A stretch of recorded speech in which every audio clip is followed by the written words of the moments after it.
ଜୟ ଜଗନ୍ନାଥ ସାଙ୍ଗମାନେ। ଆଜି ଥିଲା ପବିତ୍ର ଗୁରୁବାର। ତ ଆଜି ଆମ ଘରେ ଦେଖନ୍ତୁ କେମିତି ମାଣବସା ହେଇଥିଲା। ଆଉ ମା ଲକ୍ଷ୍ମୀଙ୍କର ବହୁତ ଭକ୍ତି ଆରମ୍ଭର ସହ ପୂଜା କରାଯାଇଥିଲା। ଆଉ ମାଆଙ୍କ ଲାଗି ବିଭିନ୍ନ ପ୍ରକାର ପିଠାପଣା ନୈବେଦ୍ୟ ଗୁଡ଼ାକ ବି ପ୍ରସ୍ତୁତ କରାଯାଇଥିଲା, ଯେଉଁଗୁଡ଼ାକି ଆଜି ମାଆଙ୍କର। ଜୟ ଜଗନ୍ନାଥ ସାଙ୍ଗମାନେ। ଆଜି ଥିଲା ପବିତ୍ର ଗୁରୁବାର, ମା ଲକ୍ଷ୍ମୀଙ୍କର ପୂଜା, ଯେଉଁଥିରେ ଆଜି ଆମ ଘରେ ଦେଖନ୍ତୁ ମାଆଙ୍କ ଫଟୋ ରଖି ଫୁଲ ଧୂପ ଦୀପ ଦେଇ ମାଆଙ୍କ ବନ୍ଦନା କରାଯାଇଥିଲା। ତାପରେ ପ୍ରସାଦ ପାଇଁ କ୍ଷୀରି, ଖେଚୁଡ଼ି, ଭାତ, ଡାଲି, ତରକାରୀ, ଖଟା ଆଦିର ବ୍ୟବସ୍ଥା ହେଇଥିଲା।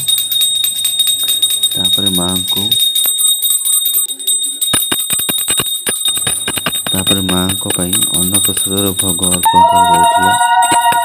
ଦେଖନ୍ତୁ କେତେ ସୁନ୍ଦର ଦେଖାଯାଉଛି ମାଆଙ୍କ ପକ୍ଷୀ ଭୋଗ ଲଗାଇଲା ପରେ ସେ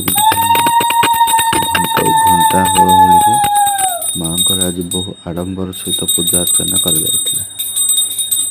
ଆପଣମାନେ ଦେଖନ୍ତୁ ଶେଷ ପର୍ଯ୍ୟନ୍ତ ଭିଡ଼ିଓଟିକୁ ଲାଇକ୍ ସବସ୍କ୍ରାଇବ୍ କରନ୍ତୁ।